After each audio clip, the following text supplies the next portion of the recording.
Praise the lord, హల్లెలూయా. దేవునికి స్తోత్రం కలుగునుగాక.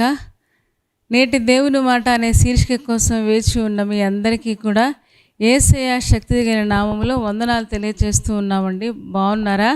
చాలా సంతోషం. ప్రతిరోజు ఇలాగన మనం దేవుని వాక్యంతో కలుసుకోవడం, ఆ రోజంతా దేవుని వాక్యాన్ని గుర్తుపెట్టుకొని ఆ ప్రకారంగా జీవించడానికి పరిశుద్ధాత్ముడు ప్రతిరోజు మనకు సహాయం చేస్తూ ఉన్నాడు. ఎంత మంచి దేవుడో కదా. మరి ఈరోజు చాలామంది ఇప్పటికే జాయిన్ అయ్యి ఉన్నారు. మిగతా వారు కూడా త్వరగా మీ పనులు ముగించుకొని వచ్చేసేయండి. దేవుని యొక్క వాక్యాన్ని మనం నేర్చుకుందాం. నేటి దేవుని మాట అనే ఈ శీర్షికలో దేవుడు ఈరోజు మనకి ఇవ్వబోతున్న మాటను ఒక్కసారి జ్ఞాపకం చేసుకుందాం. ద్వితీయోపదేశకాండము 3వ అధ్యాయము 22వ వచనాన్ని నేను చదువుతూ ఉన్నాను, మీరు కూడా చదవండి. చూడండి ఒక్కసారి. ద్వితీయోపదేశకాండము 3వ అధ్యాయము 22వ వచనం చదువుతూ ఉన్నాను, మీరు కూడా ఒకసారి చూడండి. మీ దేవుడైన యెహోవా మీ పక్షముగా యుద్ధము చేయవాడు గనుక వారికి భయపడవద్దని ఆజ్ఞాపించితిని అని ఆ ఇశ్రాయేలీయులతో మోషే సెలవిస్తూ ఉన్నాడు. దేవుడు చెబుతున్న మాటలన్నీ కూడా నాయకుడైన మోషే ఇశ్రాయేలులకు చాలా చక్కగా వివరించి ఆయన చెప్పాడు. మంచి నాయకుడిని ఇశ్రాయేలులకు దేవుడిచ్చాడు. ఏమని చెప్తున్నాడంటే, మీ దేవుడైన యెహోవా మీ పక్షముగా యుద్ధము చేయవాడు గనుక వారికి భయపడొద్దు అని ఆజ్ఞాపించితిని అని సెలవిస్తూ ఉన్నాడనమాట. అంటే దేవుడు మన పక్షంగా ఉండి మన పక్షంగా యుద్ధాలు చేస్తాడు. మనము అంటే ఎవరు అంటే దేవుని పిల్లలు. ఎవరైతే దేవుని అంగీకరించారో, విశ్వాసం ఉంచారో, సొంత రక్షకుడిగా అంగీకరించిన వారందరూ కూడా ఆయన పిల్లలే కదా. మరి ఆయన పిల్లలముగా, ఆయన బిడ్డలముగా దేవుడు మన పక్షంగా ఉన్నాడని, మన పక్షంగా వచ్చే యుద్ధాలన్నీ కూడా దేవుడే జరిగిస్తాడని దేవుడు వాగ్దానం చేస్తూ ఉన్నాడు. ఎంత మంచి దేవుడో కదా. చూడండి, మనకు వచ్చే యుద్ధాలన్నీ కూడా దేవుడు మన పక్షంగా ఉంటాడంట. మన పక్షంగా ఉండి మన ప్రతి యుద్ధాన్ని ఆయన యుద్ధంలో సహాయం చేసి మనకు విజయాన్ని ఇచ్చే గొప్ప దేవుడై ఉన్నాడని మోషే సెలవిస్తూ ఉన్నాడు. ఆనాడు ఇశ్రాయేలులకు ఎన్నో యుద్ధాలు వచ్చినాయి, పోరాటాలు వచ్చినాయి. కనాను యాత్రలో వారు ప్రతి పోరాటాన్ని, కనాను మార్గంలో ప్రతి యుద్ధాన్ని వాళ్ళు ఎదుర్కొన్నట్టుగా మనకు తెలుసు. దేవుడే వాళ్ళ పక్షంగా ఉండి ఎన్నోసార్లు వాళ్ళకి విజయాన్ని ఇచ్చినట్టుగా మనం చూస్తూ ఉన్నాం. ఎందుకంటే ఆయన పిల్లలని ఆయన విడిచిపెట్టాడు కదా. ఆయన పిల్లల పక్షంగా ఉండి ఆయన అద్భుతాలు, ఆశ్చర్య కార్యాలు జరిగిస్తూ ఉంటాడు. దేవుడు చెబుతున్న మాట ఏంటి అంటే, యుద్ధాలు వస్తాయి, పోరాటాలు వస్తాయి, కనాను మార్గంలో అవి తప్పవు, కానీ మీరు వారికి భయపడొద్దు అని చెప్తూ ఉన్నాడు. అంటే యుద్ధాలు, పోరాటాలు, సమస్యలు, కష్టాలు, అనారోగ్యాలు ఈ లోకంలో అందరికీ వస్తాయి, విశ్వాసులకు కూడా వస్తాయి. కానీ అన్యులు భయపడినట్టుగా మీరు భయపడకండి. ఎందుకు అంటే భయపడొద్దు అని చెప్తూ ఉన్నాడు. ఎందుకు అంటే నేను మీ పక్షంగా ఉన్నాను, గొప్ప దేవుడిని మీ పక్షంగా ఉన్నాను, మీ పక్షంగా ప్రతి యుద్ధాన్ని జరిగిస్తానని దేవుడు వాగ్దానం చేస్తూ ఉన్నాడు.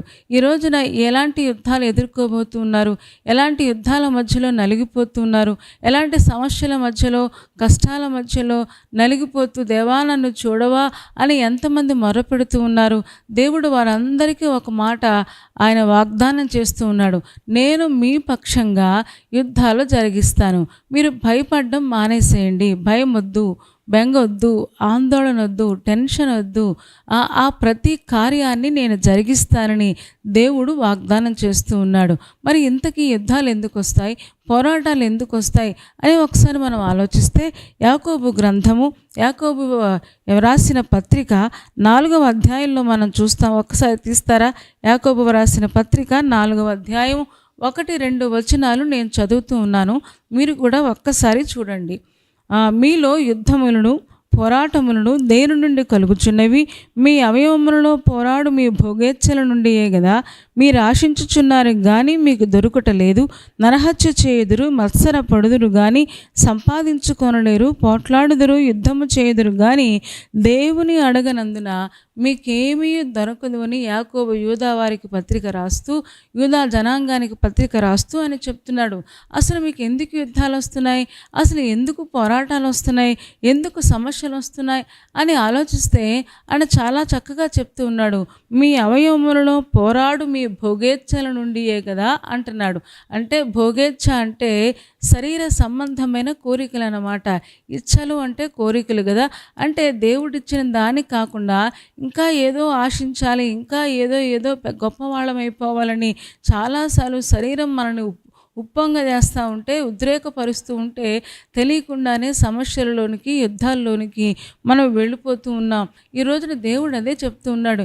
అసలు యుద్ధాలు ఎందుకు వస్తున్నాయి, పోరాటాలు ఎందుకు వస్తున్నాయి, సమస్యలు ఎందుకు వస్తున్నాయంటే మీ అవయవములలో కొన్ని భోగేచ్ఛల నుంచి ఇవన్నీ వస్తున్నాయి. మీరు ఆశిస్తున్నారు కానీ మీకేమీ దొరకట్లేదు. నరహత్య చేయుదురు, మత్సర పడుదురు కానీ సంపాదించుకొనలేరు అని చెప్తూ పోట్లాడతారంట, యుద్ధం చేస్తారంట, కానీ దేవుణ్ణి అడగరంట. దేవుణ్ణి అడగనందున మీకేమీ దొరకట్లేదు అని చెప్తూ ఉన్నాడు. కాబట్టి ఈ రోజున మనకెందుకు యుద్ధాలు వస్తున్నాయి, మనకెందుకు పోరాటాలు వస్తున్నాయి, ఎందుకు అనారోగ్యాలు తగ్గటం లేదు, అసలు వీటన్నిటి గురించి ఒకరోజు మోకాళ్ళు వేసి ప్రార్థన చేసి ఆ దేవుణ్ణి అడిగితే తప్పకుండా మన పొరపాటు ఏంటో, మన తప్పేంటో దేవుడు మనకు తెలియజేస్తాడు. మనం ఒప్పుకుంటే తప్పకుండా ఆ దేవుని కనికరాన్ని పొందుకొని మనం వర్ధిల్లుతామని లేఖనం చెప్తూ ఉంది. సరే, దేవుడు ఈ రోజున మనకు వాగ్దానం చేస్తున్నాడు. మన పక్షంగా యుద్ధాలు జరిగిస్తానని దేవుడు చెప్తూ ఉన్నాడు. మరి దేవుడు మన పక్షంగా ఉంటే ఎన్నో యుద్ధాలలో మనకు జయం వచ్చింది. ఆల్రెడీ ఇప్పటికే చాలా జయాన్ని మనం పొందుకున్నాం. మరి చాలాసార్లు ఇశ్రాయేలుల జీవితాన్ని మనం చూస్తే కొన్నిసార్లు జయం వచ్చినట్టుగా, కొన్నిసార్లు ఓడిపోయినట్టుగా మనం చూస్తాం. అసలు ఎందుకు ఓడిపోతున్నారు, ఎందుకు ఆ దేవుడే మన పక్షంగా ఉంటే ఎందుకు మన జీవితాల్లో ఓటమి వస్తుంది అని ఒక్కసారి మనం ఆలోచిస్తే ద్వితీయోపదేశకాండము 23వ అధ్యాయం ఒక్కసారి చూస్తారా? ద్వితీయోపదేశకాండము 23వ అధ్యాయము 14వ వచనం నేను చదువుతూ ఉన్నాను, మీరు కూడా ఒక్కసారి చూడండి. ద్వితీయోపదేశకాండం 23:14 చూడండి. అక్కడ రాయబడిన మాట ఏంటి అంటే, నీ దేవుడైన యెహోవా నిన్ను విడిపించడానికి, రక్షించడానికి ఆయన వస్తాడు అని చెప్తూ, నీ దేవుడైన యెహోవా నిన్ను విడిపించుటకును, నీ శత్రువులను నీకు అప్పగించుటకును నీ పాళములో సంచరించుచుండును గనుక ఆయన నీలో అసహ్యమైన దేనినైనను చూచి నిన్ను విడవకుండానట్లు నీ పాళము పరిశుద్ధముగా ఉండవలను. ఇక్కడ చెప్తున్నాడు, నీ దేవుడైన యెహోవా నిన్ను విడిపిస్తాడు, నీ శత్రువులను నీకు అప్పగిస్తాడు, నీ పాళంలో సంచరిస్తాడు గనుక నీ పాళంలో అసహ్యమైనది ఏది ఉండకూడదు. నీ పాళం అంటే నువ్వు ఉన్న ప్రాంతము, అది నీ కుటుంబం కావచ్చు, నీ ఉన్న ఏ ప్రాంతంలోనైనా, సమాజం కావచ్చు, సంఘం కావచ్చు, ఆ సంఘం అంతా లేకపోతే కుటుంబం అంతా లేదా నీ హృదయం అంతా పరిశుద్ధంగా ఉంటే దేవుడంట అక్కడ సంచరిస్తాడంట. అంత మాత్రమే కాదు, ఎందుకు సంచరిస్తాడంటే నీ పక్షంగా ఉండి యుద్ధాలు చేసి నిన్ను విడిపించడానికి, నీ శత్రువులందరినీ కూడా నీ చేతుల్లోకి అప్పగించడానికి దేవుడు నీ పక్షంగా ఉంటాడంట. మరి అలా ఉండాలి అంటే అక్కడ చెప్తున్న మాట ఏంటి అంటే, నీ పాళెము పరిశుద్ధముగా ఉండవలను, నీ కుటుంబం పరిశుద్ధంగా ఉండాలి, నీ హృదయం పరిశుద్ధంగా ఉండాలి. ఎప్పుడైతే పవిత్రత ఉంటుందో దేవుడు అక్కడికి దిగొస్తాడు.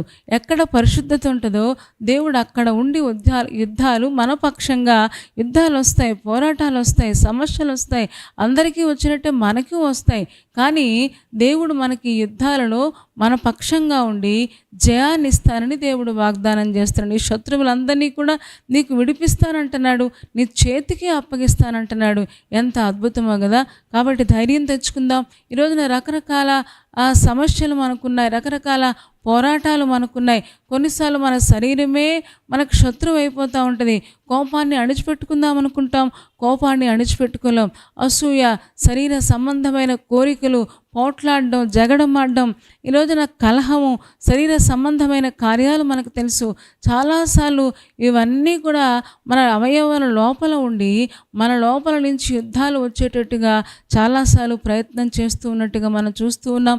చాలాసార్లు మనం లొంగిపోతూ ఉన్నాం, చాలాసార్లు దానివల్ల నష్టపోతూ ఉన్నాం. ఈ రోజున దేవుడు చెప్తూ ఉన్నాడు, ఎందుకు ఓటమి వస్తుంది అంటే దేవుడు మన పక్షంగా ఉంటే మనకు ఓటమి రాకూడదు కదా. కానీ కొన్నిసార్లు ఎందుకు ఓటమి వస్తుందని ఆలోచిస్తే మన పాలెం పరిశుద్ధంగా లేదేమో, మన మనం పవిత్రత లేకుండా ఒకవేళ యుద్ధానికి వెళితే మనకు ఓటమి తప్ప జయం అనేది రాదు. చాలాసార్లు ఆ ఇశ్రాయేలు జీవితాల్లో మనం చూస్తాం.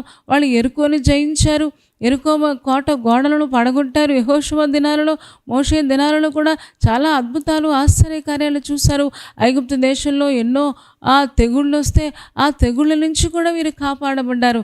కానీ హాయి అనే చిన్న పట్టణం దగ్గరకు వచ్చేటప్పటికి వాళ్ళు ఓడిపోయారు. కారణం ఏంటి అంటే పాపము అక్కడ ఉంది. దేవుడు చెప్పిన మాట వినకుండా వాడు ఆకాను, వాళ్ళలో ఉన్న ఆకాను అనే ఆ గోత్రికుడు ఏం చేశాడంటే దేవునికి ఇష్టం లేని పని చేశాడు. షీనారు వస్త్రాన్ని అతను దొంగిలించాడంట, గుడారం కింద దాచుకున్నాడంట.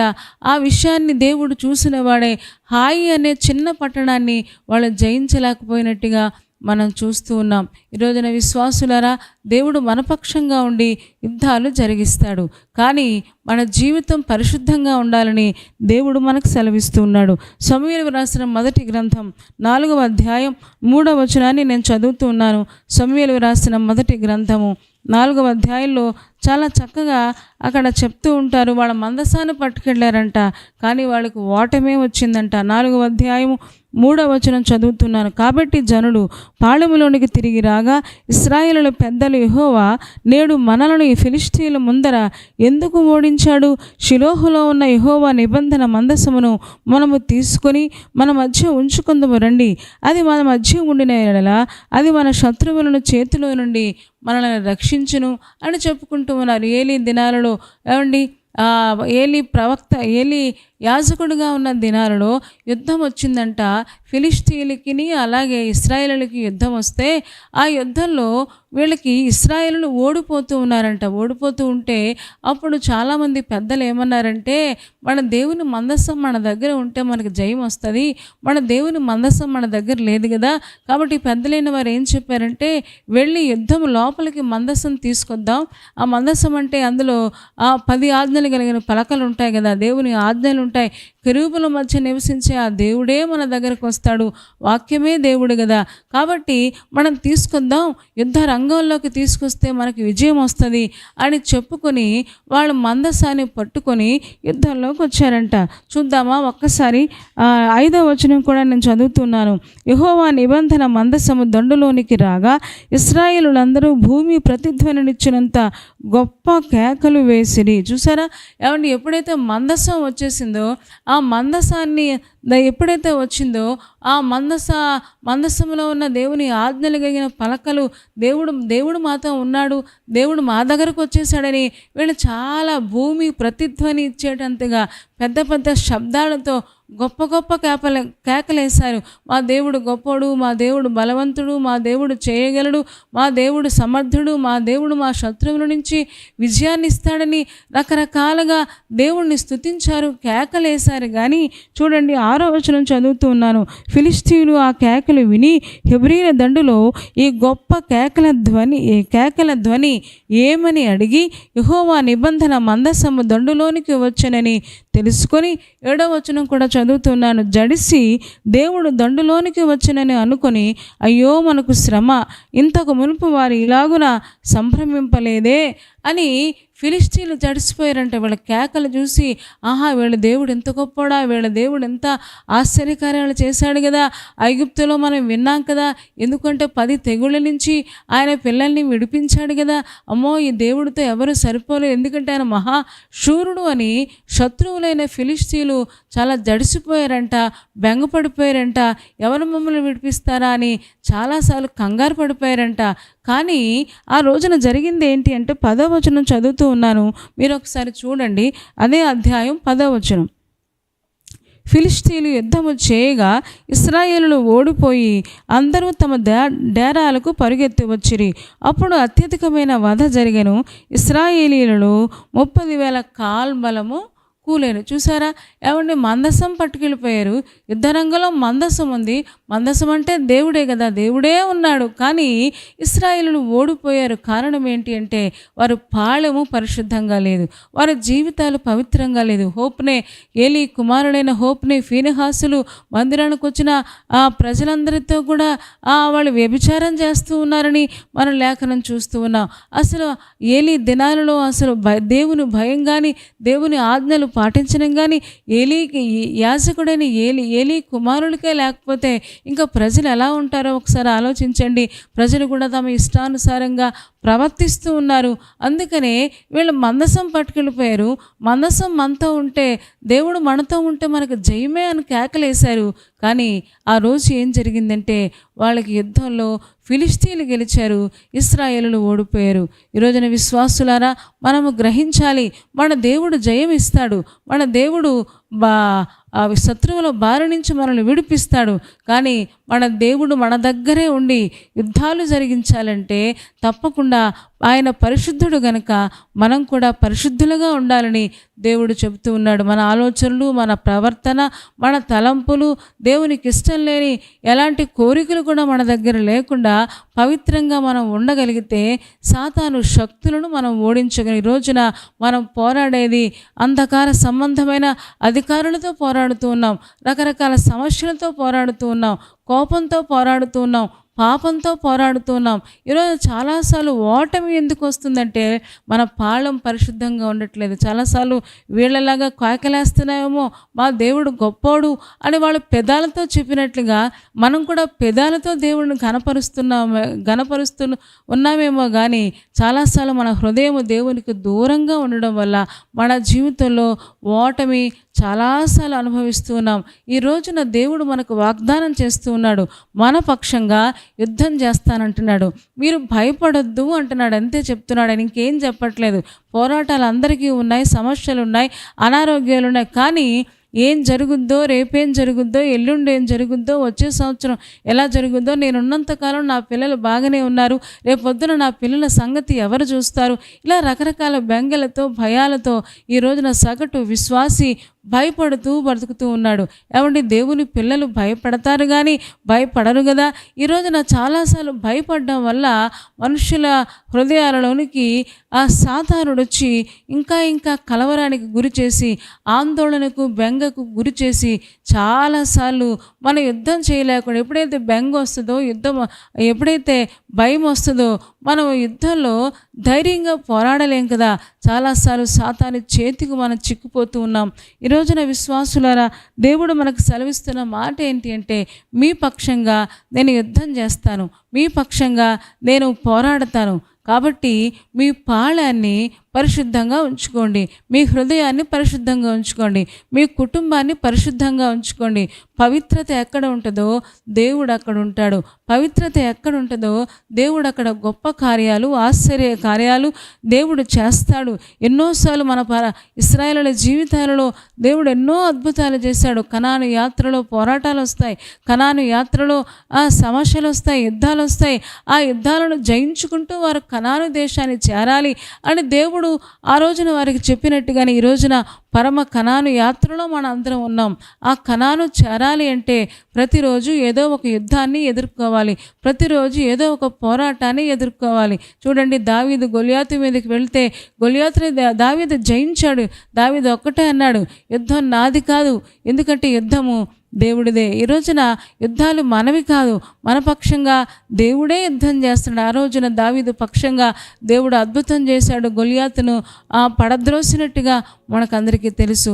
మన సమస్య ఎంత పెద్దదైనా, మన యొక్క కష్టం ఎంత పెద్దదైనా, అనారోగ్యం ఎంత పెద్దదైనా, ఈ రోజున ఎలాంటి బాధలతో మనం ఉన్నా సరే ఆ సమస్యను ఎదుర్కోవడానికి, ఆ కష్టాన్ని ఎదుర్కోవడానికి దావీదును బలపరిచిన దేవుడు, యెహోషువను బలపరిచిన దేవుడు ఈ రోజున మనల్ని కూడా బలపరిచి యుద్ధాలలో మనకి జయాన్ని ఇస్తాడని దేవుడు వాగ్దానం చేస్తూ ఉన్నాడు.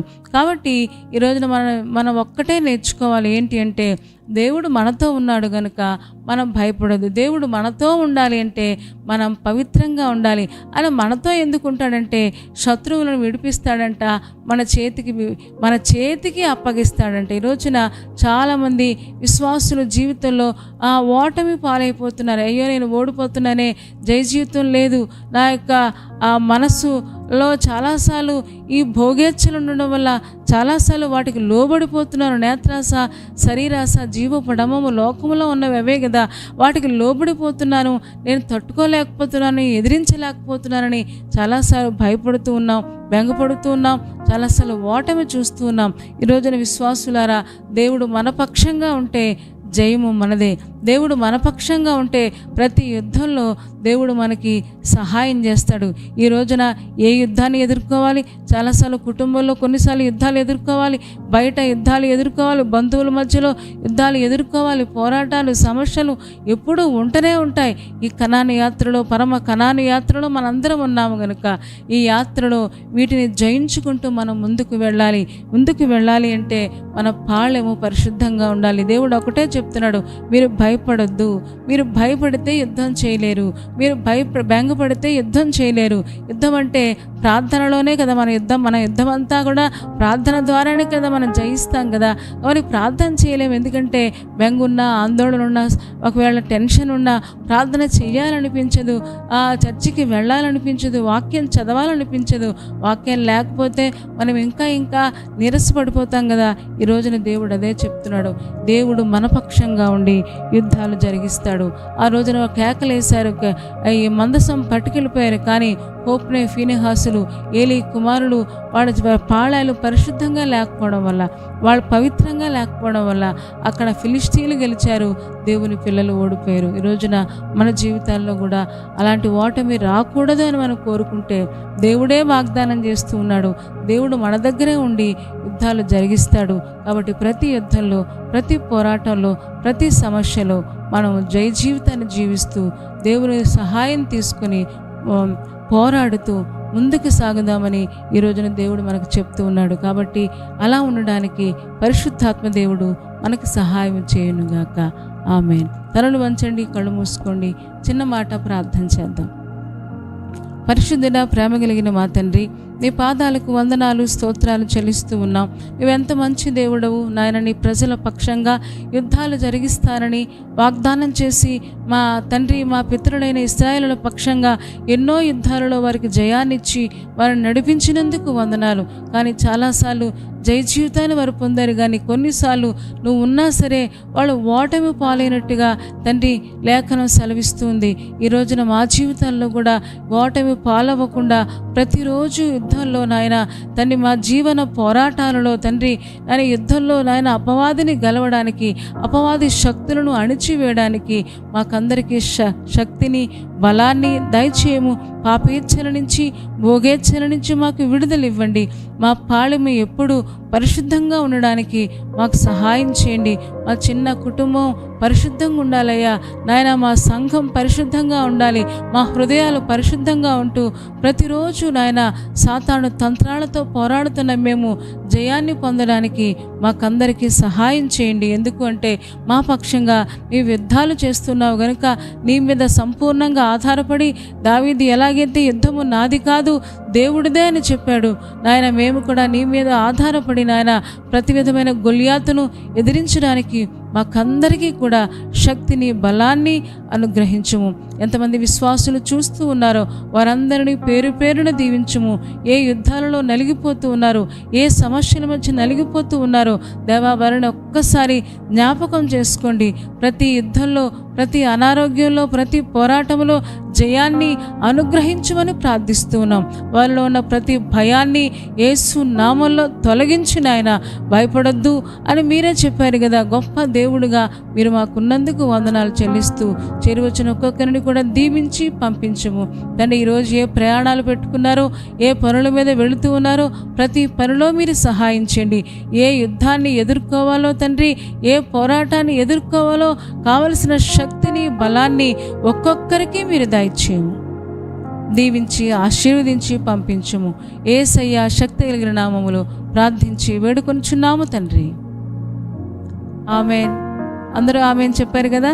చాలా సంతోషం. మరి ఎంతవరకు ఓపికగా దేవుని యొక్క వాక్యాన్ని మనం విన్నాం. దేవుడు ఒక మంచి వాగ్దానాన్ని దేవుడు మనకు అనుగ్రహించాడు. తప్పకుండా దేవుడు మన పక్షంగా ఉండి మన కార్యాలన్నీ కూడా దేవుడు చేస్తాడు. మన యుద్ధాలన్నీ కూడా దేవుడు జరిగిస్తాడు. కాబట్టి ధైర్యంగా ఉందాం, భయపడకుండా ఉందాం. మరి మీరు దీవించబడుతూ ఉంటే ఈ కార్యక్రమాన్ని లైక్ చేయండి, అలాగే కామెంట్ పెట్టండి. మేము దీవించబడుతున్నామని కామెంట్ పెట్టండి. అలాగే ఈ ప్రోగ్రామ్ని అనేక మందికి షేర్ చేయండి. మీ ఫ్రెండ్స్కి చెప్పండి, మీ బంధువులకు చెప్పండి. తద్వారా వారు కూడా దేవుని యొక్క వాక్యాన్ని విని మేలు పొందడానికి మీరు కారకులవుతారు. ఇంకా ఎవరైనా ఈ కార్యక్రమాన్ని సబ్స్క్రైబ్ చేసుకోకపోతే డాక్టర్ స్పర్జన్ యూట్యూబ్ ఛానల్ని సబ్స్క్రైబ్ చేసుకోండి. తప్పకుండా మా నోటిఫికేషన్స్ అన్నీ మీకు వస్తాయి. ప్రతిరోజు కూడా నేటి దేవుని మాట అనే శీర్షికలో ప్రతిరోజు ఉదయం 6 గంటలకు మనం కలుసుకుందాం. మరి రేపటి దినం మనం కలుసుకుందామా? అప్పటి వరకు దేవుని మహాకృప మనందరికీ తోడై ఉండునుగాక. ఆమేన్, ఆమేన్, ఆమేన్.